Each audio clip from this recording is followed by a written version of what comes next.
Meanwhile, trouble on the construction front. Crane drivers belonging to the Unite Trade Union are conducting strike action this morning in a dispute over pay. It's further complicated by an intra-union row. With me now in studio, Tom Fitzgerald, Regional Officer for Construction with Unite, who has temporarily left the picket to join us in studio. Also here, the Director General of the Construction Industry Federation, Tom Parlon. First of all, Tom Fitzgerald, what is the state of this dispute? What's happening or not happening? Well, Sean, where things are at this point in time, for the last number of weeks, we've been involved in industrial action involving what could be loosely characterised as a non-CF employers who are employing crane operators.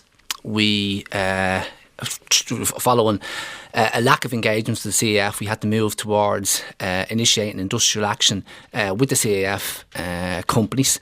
That ran out about a week and a bit ago. We took the opportunity to go to the WRC on foot of an invitation from WRC and engage with the CIF and suspended that action for a week to give the opportunity to discuss and talk and find a solution.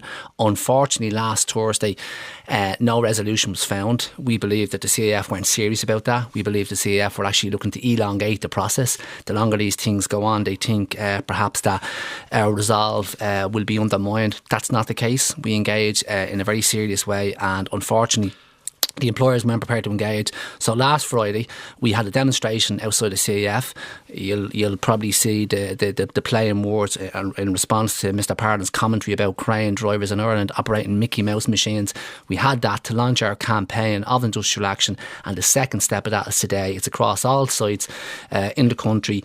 All crane operators are out of work, as it were. The pickets themselves are housed on 4 key projects in the Dublin area, and later on this morning we'll have a protest outside the HSE registering some concerns around health and safety. And it's reluctant that we're there and having to do this at all, Sean. We prefer to have a situation that rather than in a studio here today, we have face-to-face discussions with Mr. Parlon and his colleagues to try and find a solution to this, because ultimately that's how these things are resolved. There are two strands to this. One is the dispute with the Construction Industry Federation, and the other is the intra-union row. But just in terms or in regard to the impact, I mean, how many sites are at a standstill? Is every site with a crane over it basically not operating today? We have approximately 180 members, and we probably have 90+% of those individuals that have not turned into work today. There'll be some people that are on leave and holidays and stuff like that. So that's across the country. Now, you understand that generally each site would have a single tower crane operator. Some will have more than one. Our estimate is that there'll be 100+ sites affected today with this. But where the pickets are actually mounted are on key projects. John Sisk, for example, is the biggest contractor in the country. So Capital Dock is affected, and there's a block there on Hanover Quay that's affected as well. So not every site is being picketed. There's key sites being picketed, but every site is affected. So surely, I'm sure that'll have implications for productivity and the like. Tom Parlon, what is the impact from the Construction Industry Federation's point of view of this dispute? Well, Sean, the impact is very serious. I suppose you could say Ireland Inc. is effectively being held to ransom by Unite's membership drive. Critical projects are being held up. Tom Fitzgerald here mentions the Sisk site and the Capital Dock site, the single biggest site probably in the country. It's going to be the site for JP Morgan. It's a post-Brexit decision, and clearly it's going to impact on other post-Brexit decisions in terms of our ability to provide a site for very important industries that would relocate here.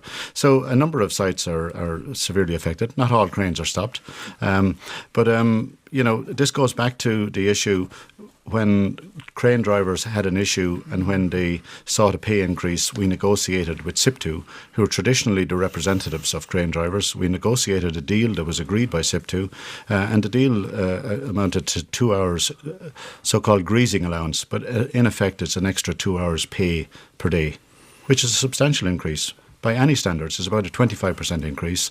And in the meantime, and since then, the old REA, the Registered Employment Agreement that controlled pay rates and holiday pay and sick pay and so on, that was struck down, replaced in the government by the SEO. The SEO had their hearing, or rather the Labour Court had their hearing on the 26th of June. Sectoral Sectoral Employment Order.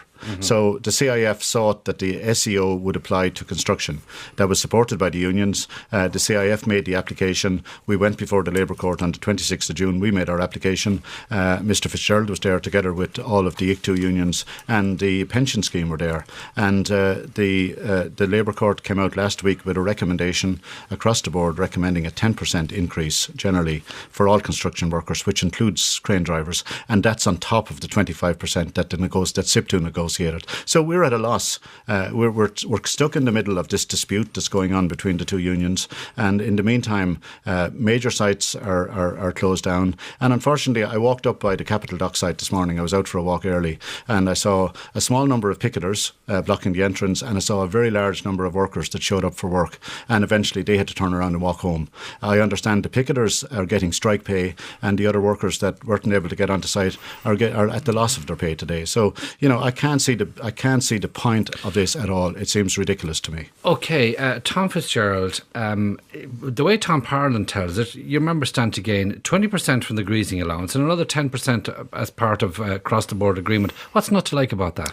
Yeah, it would seem, if all that was factually correct, Sean, the idea of 35% pay increase, we take it and take it happily on behalf of our members. But the reality is that's not the case, because, well, Mr. Parlon, the CAF, and others actually, unfortunately, our side of the table have heralded the recommendation from the Labour Court to the Minister for the establishment of an SEO for construction workers as being a pay increase across the board.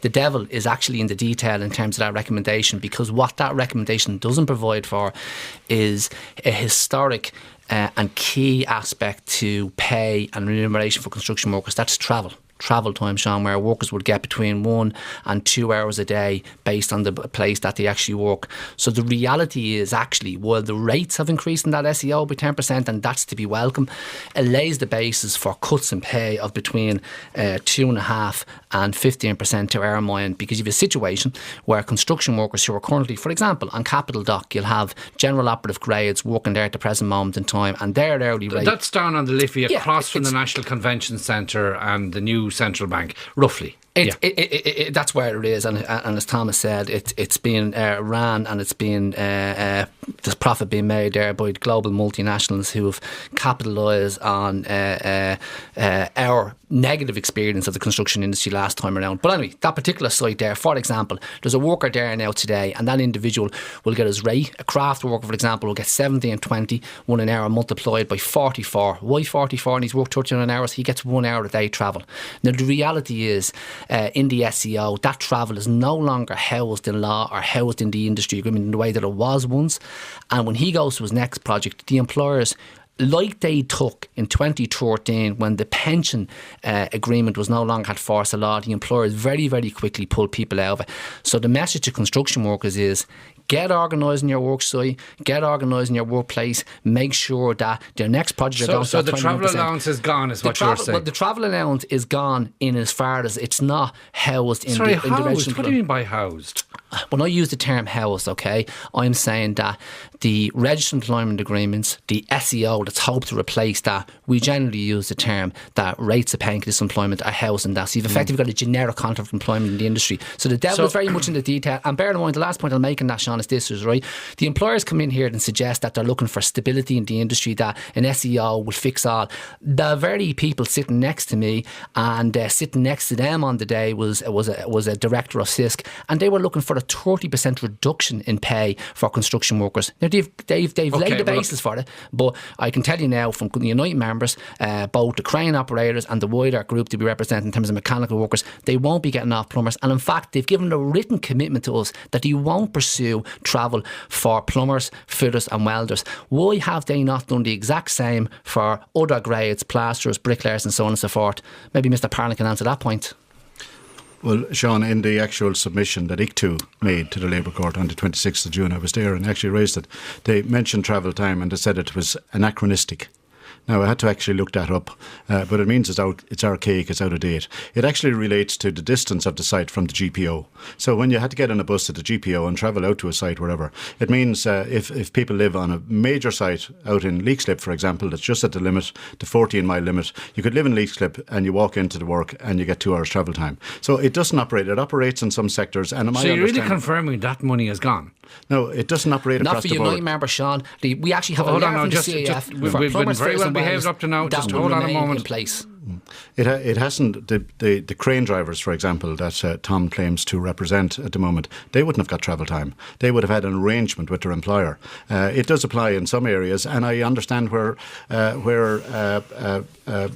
agreements are there and where contracts are there that it will apply into the future. But the Labour Court, in its wisdom, having taken the submissions from ICTU, CIF and otherwise, are silent on travel time. They more or less said travel time is anachronistic. It's So he's right to think, or to fear at least, that it's gone. But it wasn't there. It hasn't been there in a lot of cases for a long time. Sean, just on that point, can I just say one short point in that? In terms of suggesting that it's not there, it's been in place in the Industry Employment Agreement, which has been around since the 1960s. It was established in the 70s.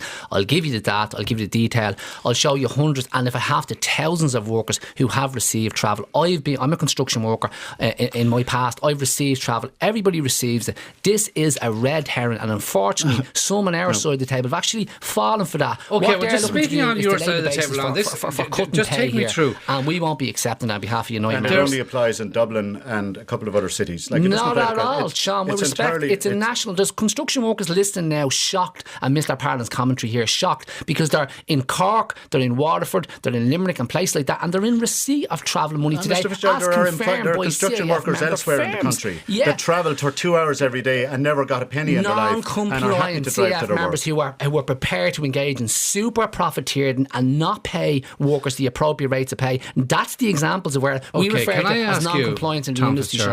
Just take us through, because there's a separate inter-union dispute going on here. It was the subject of a ruling by ICTUs, the Irish Congress of Trade Unions, a ruling body, effectively saying crane drivers are represented by SIPTU. You haven't accepted that.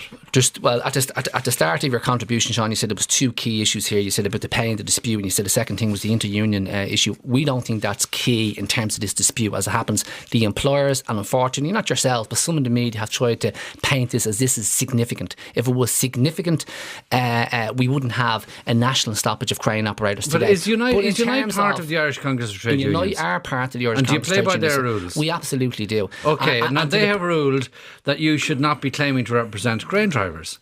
That SIPTU represents crane drivers. So what's your response to that? It wouldn't be appropriate for me to get into too much detail on that, Sean, because it would be disrespectful to the ICTU. No, just give us the basics. Hold on, you've asked me the question, let me answer it. It would be disrespectful for me to get into too much detail on behalf of colleagues in the Irish Congress of Trade Unions, SIPTU, and in fact, most importantly, SIPTU members who'll be listening now today. But I can say this, we will be appealing that decision, and central to that appeal will be to call upon the Irish Congress of Trade Unions and our colleagues in SIPTU to work with us to assist and support this particular dispute, but more importantly, work with us to build strong trade union organisation in the workplace that stops Tom Parlon and co looking for significant cuts, and most importantly getting away with it, like he admitted to earlier, significant cuts in travel, etc. So the point I'm getting at, our appeal will be peppered with a call to the Irish Congress of Trade Unions to build trade union organisation. It wouldn't be appropriate for me to be getting into an awful lot more than that, Sean. Oh no, listen, we don't want to bore the listeners with the details of it, but can I ask you just one simple basic question? It is this: if you are going to appeal this ruling by Congress, why have you jumped the gun and launched a dispute before you get around to making that appeal? Because, well, actually, believe it or not, we launched the campaign to improve our members' terms and conditions. That's really what this is about. Nothing more. There's all sorts of side shows going on. That was the start of this. Now, but why? I mean, if you say you play by Congress rules, why not wait for the appeal to take place instead of having the pickets placed now? It seems like putting the cart before the horse. Well, just in terms of, maybe I'll clarify the chronology of events for your listeners. Our engagement with the employers happened as early as April of this year. Our trade dispute began 4 weeks ago. Our trade dispute involving CF member firms began a week ago. So all of those things predates the ICTU decision. Okay, so we're engaged in that campaign. From our members' point of view, if I go down to that site and I say to the workers down there, the details of the ICTU dispute, etc., from their perspective, does that have implications, a positive implication for me to get me pay rise? The answer is no, it doesn't. So we're focusing on the dispute, and we will deal with Congress in a way that's respectful to Congress and allowing us to meet our obligations as an affiliate of Congress. And to be honest with you, Sean, it's well, I'm sure Mr. Parlon will comment because he'll be struggle to constrain himself to do it. But really, for the purpose of this dispute, this is a sideshow. The employers last week tried to suggest the WRC last week. Well, let me finish the point. No, hang on. The WRC last week. Yeah. The WRC last week, the employers, rather than engaging with us, suggested that this was the barrier to getting the dispute resolved. It's not. It's not. Okay, Tom Parlon. Right. I think the sideshow, unfortunately, is the strike. The campaign to get membership for Unite is the big issue. When we had a request for a pay increase, we dealt with SIP2, who are the ICTU designated representatives of crane drivers. We came to an agreement and we signed up to it and we paid it. And all SIP2 crane drivers, members who have accepted that and are accepting it. Unite came along and said, we're going to recruit other members. And so that's that situation. There's a new sort of issue I see today out of Unite. They're talking about marching on the HSA, suggesting there's HSA being the Health and Safety Authority. Yeah. So, and the issue about travel time has only come to light now. So the issue is Unite are out there holding the industry and the country to ransom, trying to get new members.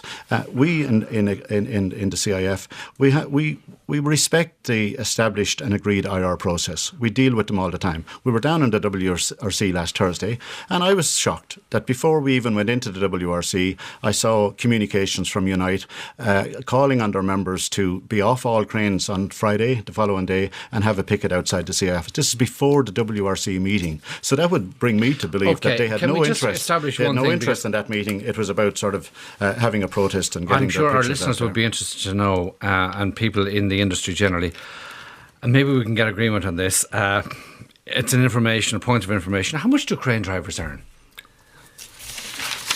Well, I have the new rates here that's recommended by the Labour Court last week, and it's 1836 for Category 2 general operatives, and that includes crane drivers, banksmen, scaffolders, steel fixers and heavy machine operators. That's per hour, 1836. On top of that, they get 25% to 2 hours per day, which brings it up to 23.10. And that's the greasing allowance, as it's going to be called. That's the greasing allowance. So that brings it up to what? €23.10 okay. per hour.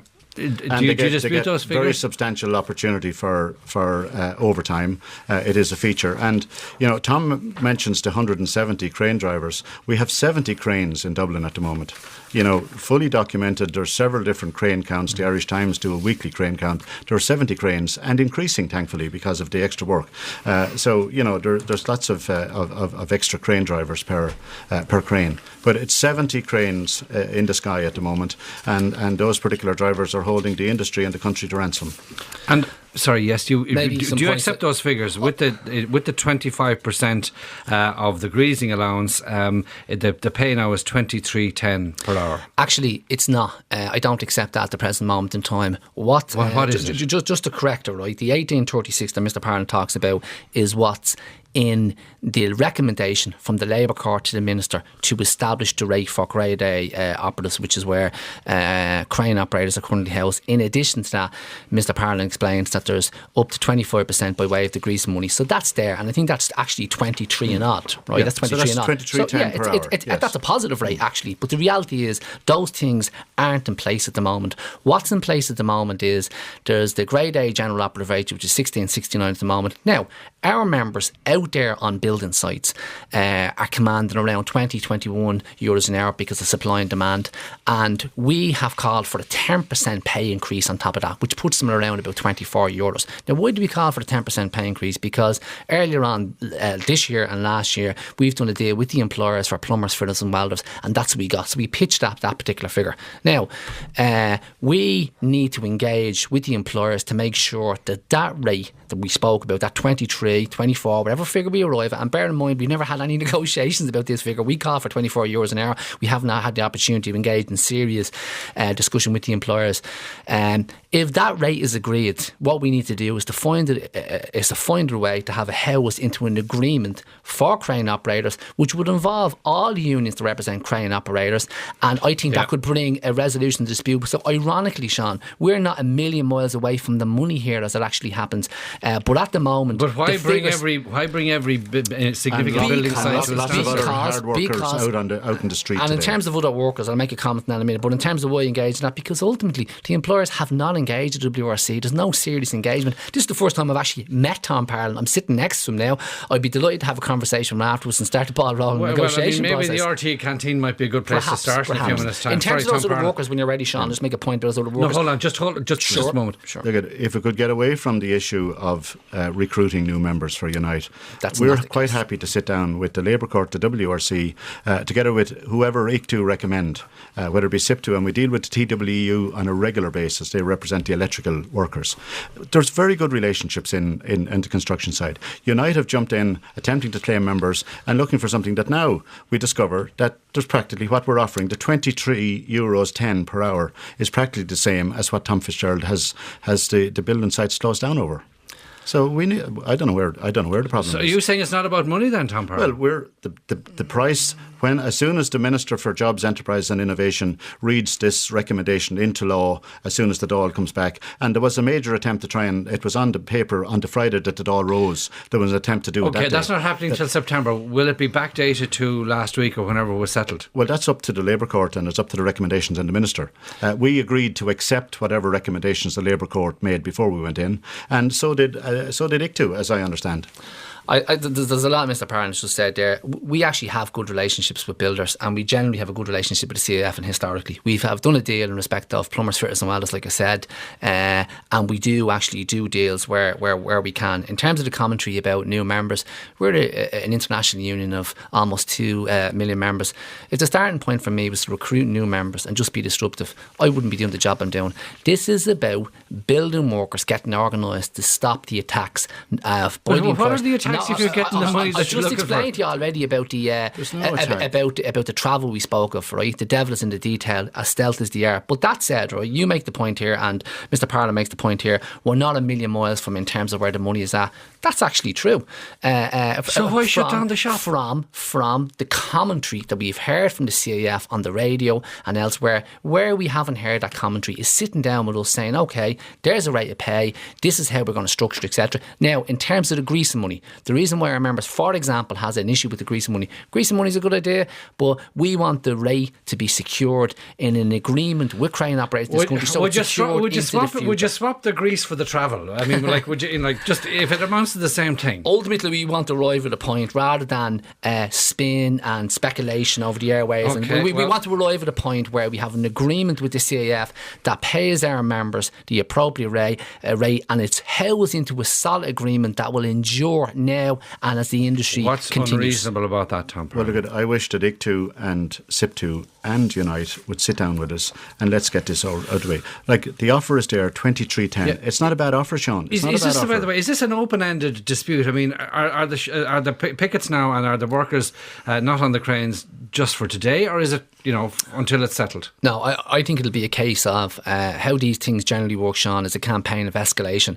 I think we have a day. So will they be working tomorrow? They will be working tomorrow, but going forward, I think what will happen is this will continue. There'll be more sites affected. There'll be more daily more days where workers and sites are affected. We've had huge support actually from other workers, huge support on sites, 100% stoppage on the various sites. In terms of the point that Mr. Parlon makes here today, because it's very easy to throw a figure of €23 out there. We pay this, etc. Because it's designed to shape a particular narrative.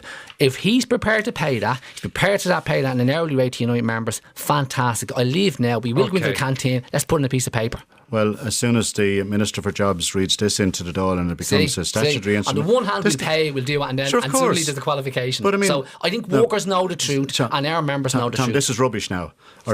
It's not. Sean, you're lying this to is the the law. listeners here, with The respect, Tom. sectoral employment. The reason the REA was struck down because unions and CIF on behalf of members were able to make a law setting the rates. Obviously, the only place that can be done is in the Oireachtas. So the SEO says that the Labour Court Standard and the unions employment. agree a term. We've agreed a term. The €23.10 will be the term, but the minister must read it in as a statutory instrument, and then it becomes law.